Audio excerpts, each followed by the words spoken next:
It is Wednesday night. How are you all doing out there? Well, welcome to tonight's lesson. We're going to be in Proverbs chapter 24, verses 27 through 34. Proverbs 24, 27 through 34. And then the title of tonight's sermon is Vengeance is the Lord's. Very important we remember that. In each and every season that we face trial and tribulation, remember that the trying of our faith worketh patience. In other words, if we resort to discipline, if we resort to vengeance instead of discipline, we're typically going to do things way out of God's timing and way outside as well, because vengeance belongs to Him. And that's not to say that God cannot use one of His servants for vengeance. Moses talks about this in Deuteronomy, and there's other areas where God used people, a person or particular people, to enact punishment or to bring discipline or correction to other individuals or groups of people. And so the key then is obviously that we are remaining in His will by remaining obedient and not seeking things in our own season, in our own time. And to do that means we have to be content. It means we have to be content with the things that God has spoken and the things that He is speaking. And so if the Lord has given us a word and that word doesn't include any further movement, then we wait. As I teach again and again, what do we talk about? Slow down. Don't be fearful of the seasons where God asks you to sit still. Rest and recovery, and we'll talk about that tonight. Rest and recovery that's not laziness. There are going to be times that all you're doing is fasting and praying. All you're doing is praying. Even Paul took a vacation. All right? This is not to say that every season of downtime, is anointed, but there are points that God is going to have you in a quote-unquote recovery program, if you will, from what you just faced or what you just went through. So 3 points we're going to cover tonight. Point 1, a work ethic is required and provision must be secured before comfort is gained. I'll say it again. A work ethic A work ethic is required and provision must be secured before comfort is gained. All right? Don't be in a hurry to get to comfort. There are going to be times that God is having you play the long game. And even in the midst of the struggle, you can be at rest. Even in the midst of the chaos, you can be at peace. Even in the midst of what seems like darkness, you can be walking in the light. Hold fast to that. That's going to be verse 27 tonight. Point 2, revenge will never bring contentment, nor will vengeance heal the heart. Revenge will never bring contentment, nor will vengeance heal the heart. Verses 28 and 29. You see, God has not called us to be petty or pointless, which is what happens when you become vengeful. You're going to be petty, you're going to be pointless. Typically, vengeance is rooted in, as it relates to the human nature, is rooted in a level of discontent because we feel like we're not being heard. We feel like what was done to us needs an answer. The only answer that truly we need is that of God approving of what we're doing and who we're becoming. That's truly all we actually need. Everything outside of that, if it's not in accordance with His will, if God is using us, and as I was talking about earlier, if God's using us to bring correction, even if it's an organizational correction or a correction to our neighbor or you name it, the end goal has to be recovery. It has to be restitution. It has to be reconciliation. If it's none of those things, then everything's pointless. God used the children of Israel to bring judgment upon the peoples and nations who were outside the promised land or occupying the promised land because those individuals had earned the wrath of God by their behavior. They had earned the wrath of God by their behavior. They were vile, they were abusive, they were lovers of themselves, they were liars, cheats, thieves, you name it. They were all of the things that God hates. And He took a people who they in and of themselves were a slave people at the time they came out of Egypt. They had really given everything away when you think about the famine that brought them into the land. They had lost control for the most part of their own freedom. Why did that happen? Because there came a Pharaoh to power that forgot who Joseph was. And suddenly there was a mess. There was a mess. Point 3 tonight, verses 30 through 34. A disciplined life is love on display. Write that down. A disciplined life is love on display. A lazy life is hatred on display. A lazy life is hatred on display. Why is that the case? Well, truly this. No one who truly desires to love God and to please God can excuse being lazy and procrastinate. Typically when we procrastinate, it's because there's a fear of something we're needing to do. And fear really controls nothing. Fear just delays the inevitable. And I'm not talking about a fear of God. A fear, a love, a respect of God keeps us from a lot of trouble. But when we have a fear of dealing with things, when God is calling us to mature and we don't want to do them, we're rejecting his will. We're literally rejecting his plan of prosperity for our lives. We're contaminating our destiny. We're blinding ourselves. We're chaining ourselves to old issues. And that's typically what it is we chain ourselves to old issues. And God is saying, I desire to heal you. And our identity is so linked to injury, we can't see a life without that injury defining us. And so we become fearful. What are we going to be? Who are we going to be? And I'll give you the key word. What does it all come down to? Submission. It all comes down to submission to God. So let's dive into the message tonight. Verse 27 of Proverbs chapter 24. Prepare your work outside and make it ready for yourself. Afterward, then build your house. Read it one more time. Prepare your work outside. In essence, get the stuff out in the field or outside, if you will, ready. Sorry, I hope you guys can't hear that. My banjo is ringing. Hold on. You can't? Oh, it's driving me nuts. I bought a banjo. Don't hold it against me, all right? I'll play it someday. Nonetheless, then afterward, then build your house. So a work ethic is required, and provision must be secured before comfort is gained. In essence, God is calling us to do work, if you will. He's calling us to make ready those things that need to be in order so that a house can be constructed. You imagine going into an area and having, build a house and invest and do all of this stuff, and you have no ability to stay there because nothing around it has been prepared. Nothing around it is ready. Imagine moving into an area and you have to farm your own land and do all this, and you spend all this time building this immaculate house for comfort, and there's no supply. The ground is not able to grow. The ground is not ready to grow. The ground is not any number of things. And I think this happens to a lot of churches, right? When they water down the gospel and they fill a big house full of people, and then at a point they discover they're not doing or saying the things God has called them to say or to do. Remember, Paul talks about this idea of love in chapter 13 of 1 Corinthians. This discussion of love has less to do with those things that become habitual, if you will, than a true and actual relationship with God.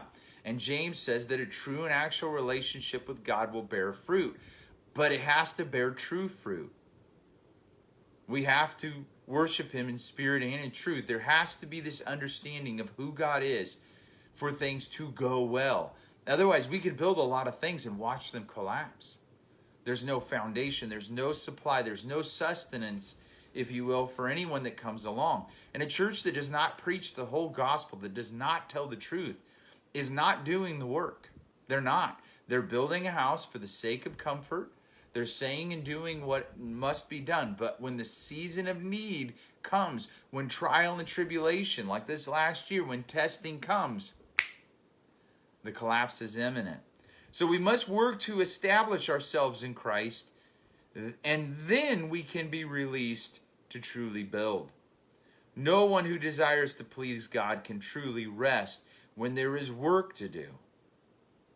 See, securing provision, and people forget this, laying the groundwork, doing, writing out the map, doing whatever it is, drawing the plans and the schematics, getting everything set and ready. It is still ministry.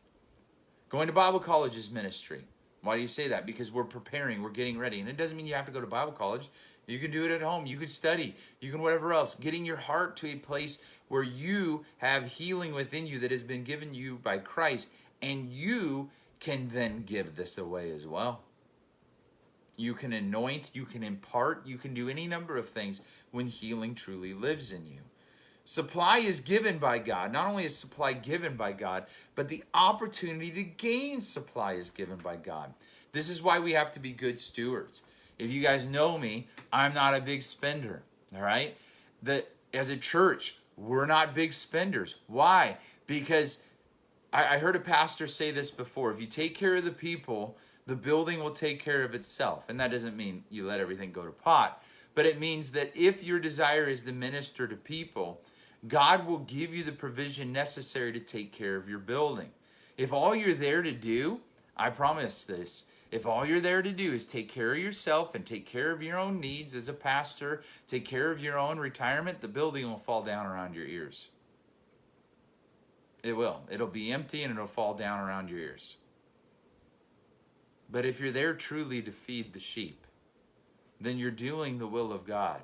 What was the challenge that Jesus gave to Peter? Peter rejected him. Peter abandoned him. Peter wants reconciliation. And then what? Feed my sheep. Turn your Bibles to 1 Corinthians chapter 3, verses 8 through 10. 1 Corinthians chapter 3, 8 through 10. And as you're turning, remember, supplies given by God and the opportunity to gain supplies given by God. Sometimes there will be a windfall. Money comes in. Things come in that you need. Other times the door is opened. And what do we find? The work available to earn through our own effort the things that are needed. Both are a gift. Both are a gift. 1 Corinthians 3, 8 through 10. Now the one who plants and the one who waters are one, but each will receive his own reward according to his own labor. For we are God's fellow workers. You are God's field, God's building, according to the grace of God which was given to me.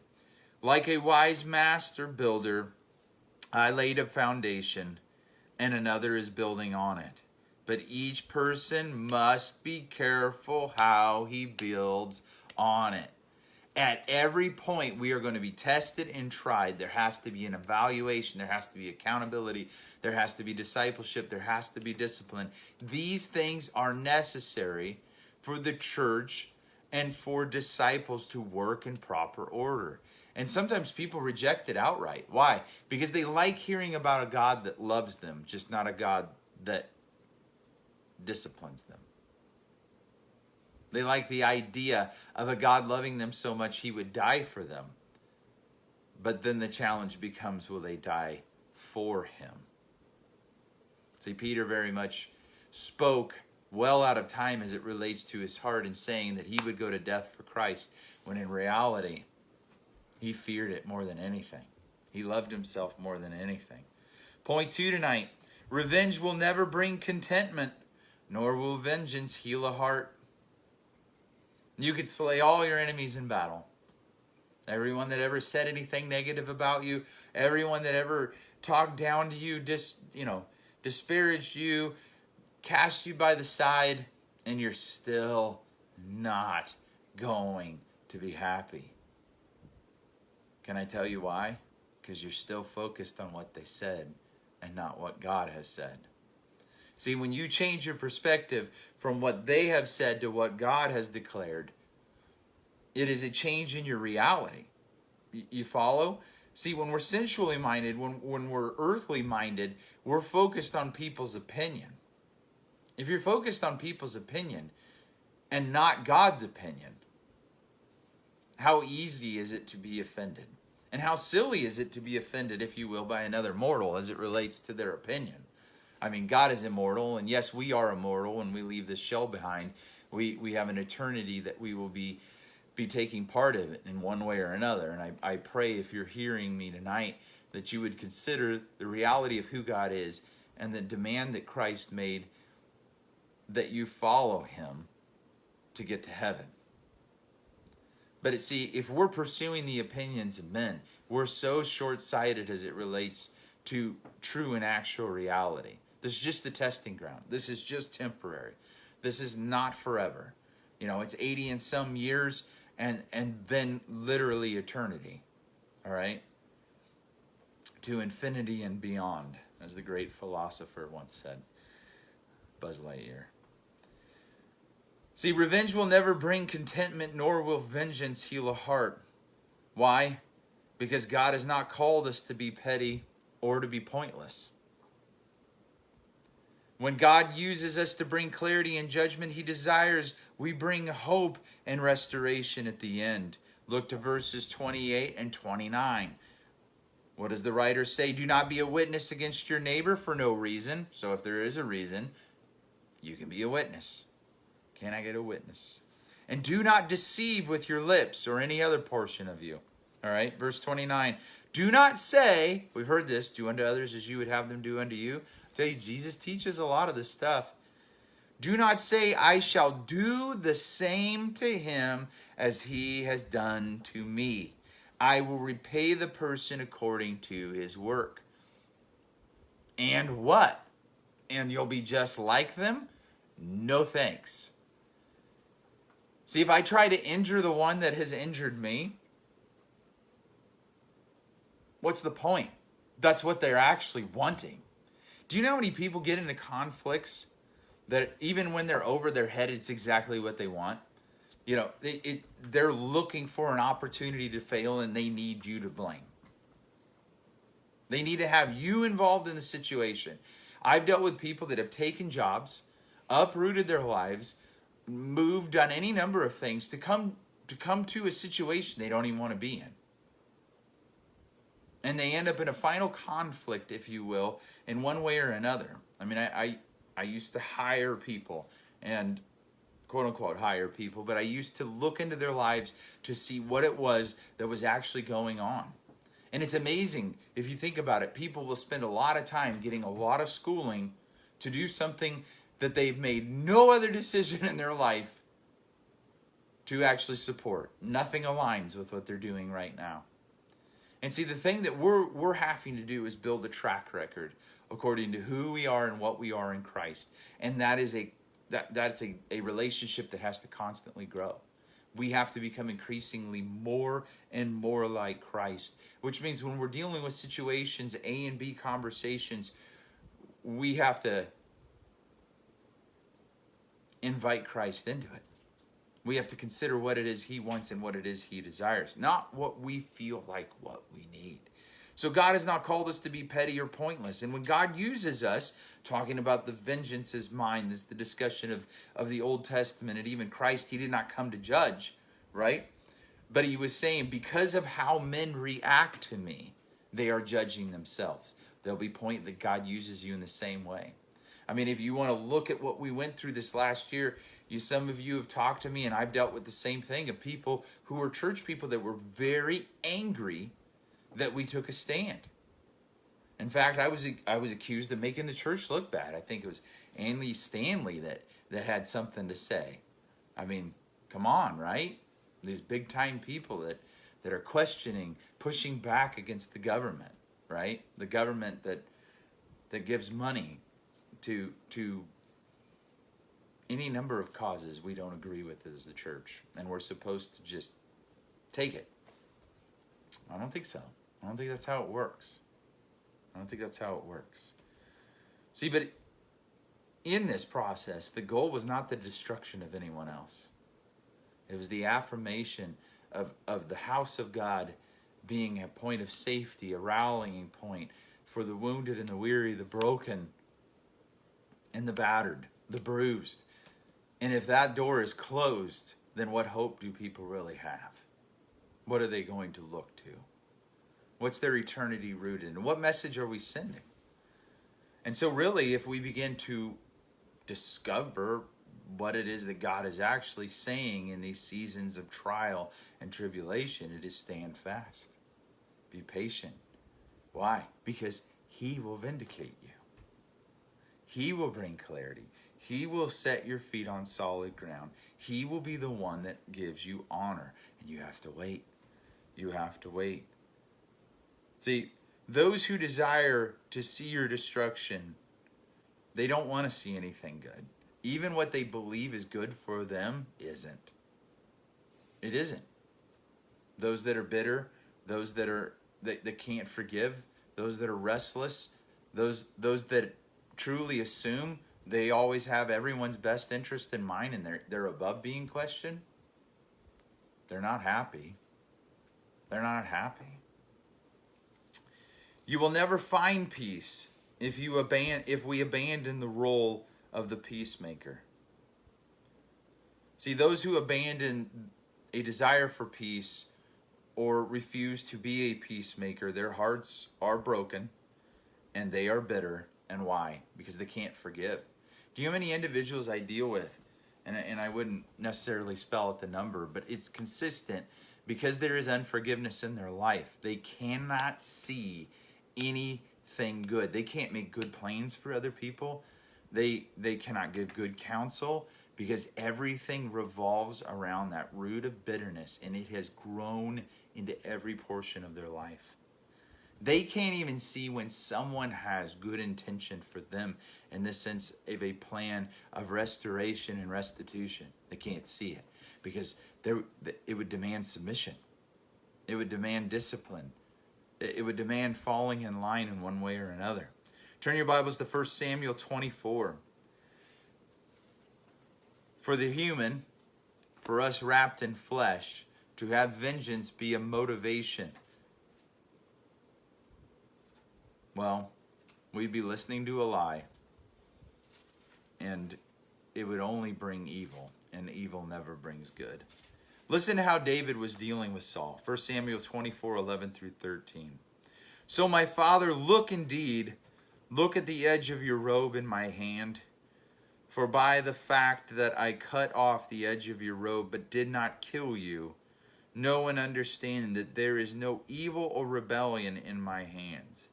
And I have not sinned against you, though you are lying in wait for my life to take it. Verse 12, pivotal. May the Lord judge between you and me, and may the Lord take vengeance on you for me. But my hand shall not be against you. As the proverb of the ancient says, out of the wicked comes wickedness, but my hand shall not be against you. It is very confusing to those who operate in the way Saul was operating to run into someone as it is, or as it was that David was, how David was behaving. It's very confusing. But your goal, my goal, is to be clear with God. And God will bring everything else about. Trust me, I prayed this prayer as it relates to this year and things that we've faced and gone through. As Lord, judge between us. I lay it in your hands. I submit to your plan and your will, your timeline, everything else.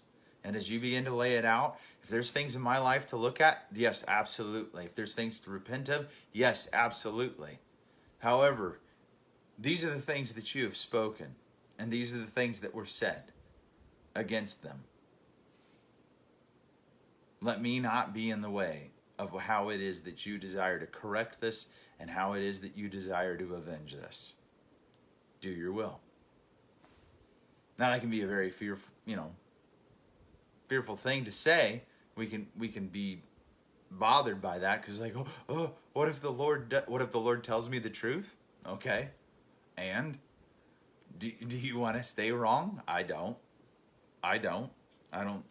see it as a good long-term plan, staying wrong. Point 3 tonight, a disciplined life is love on display, and a lazy life is hatred on display. Verse 30 through 34. I passed by the field of the lazy one, and by the vineyards of a person lacking sense, and behold, it was completely overgrown with weeds. Its surface was covered by weeds, and its stone wall was broken down. Verse 32, when I saw it, I reflected upon it. I reflected upon it. Say that with me. I reflected upon it. I looked and what? Received instruction. You remember I've taught this before, that even a humble individual can find wisdom when dealing with a fool. It's foolish to have a vineyard and be a bad steward. It's foolish to have a house and not keep it right.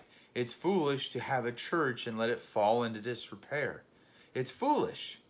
It's lazy. So he says, when I saw it, I reflected upon it, and I looked and I received instruction. And what did he learn? Verse 33.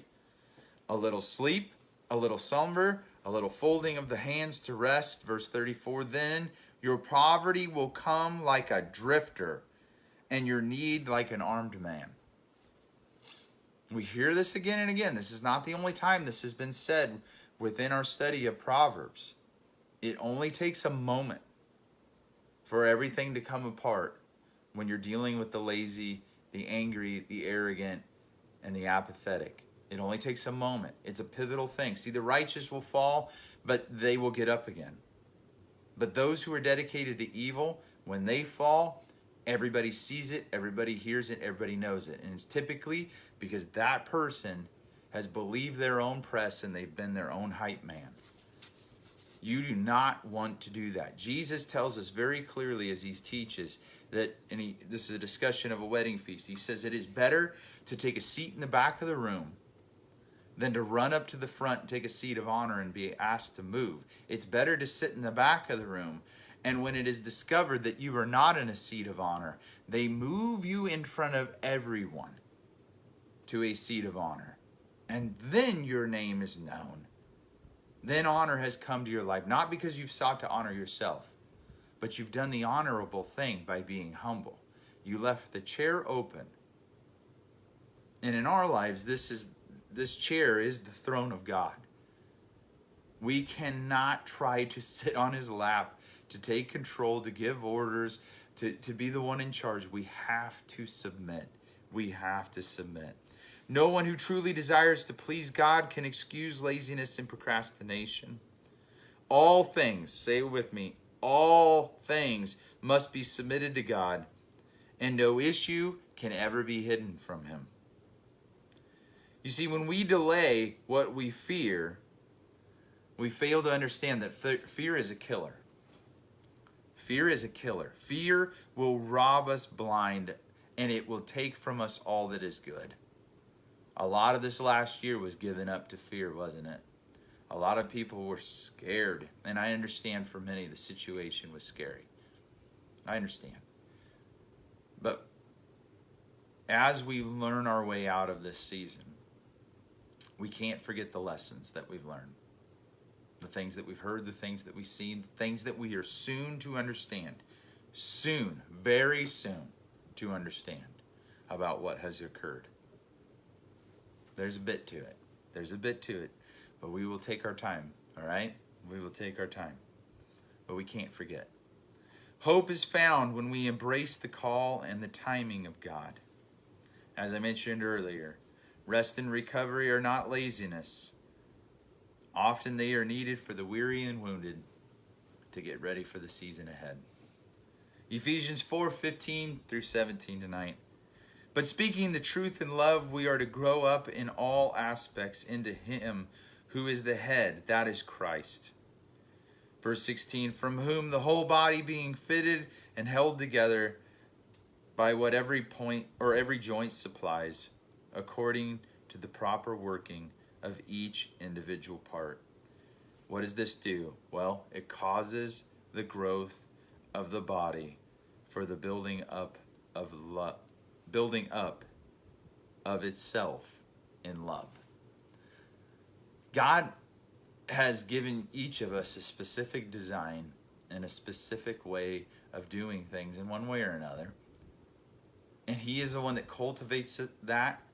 And he's the one that also allows us, if you will, to add and to change and to move and to grow and to experience and to mature. And these are the things that he's doing right now. If you look back over this year, even over the last couple of years, of what we have learned, what we have seen, what we have, heard and been taught, I want you to consider who you were when we started this and who you are now. What did God do? How much has He done? And if He did it in that short of a time, imagine what walking out a faithful life, whatever days we have left, walking out a faithful life before Him, what that can do. God's full of the miraculous, unending power, unceasing love, life-changing power. Don't lose hope. Don't lose heart. The season to come is going to be amazing. God's doing some good stuff. All right? He just is. You wait. Trust in the Lord always. And don't forget to rejoice. Sunday morning, Kazaki Park, same time, same place, same sun, something like 82 degrees. So bring a chair, maybe a hat, pop-up, you name it. It's going to be great. Love you guys. Praying for you. See you soon.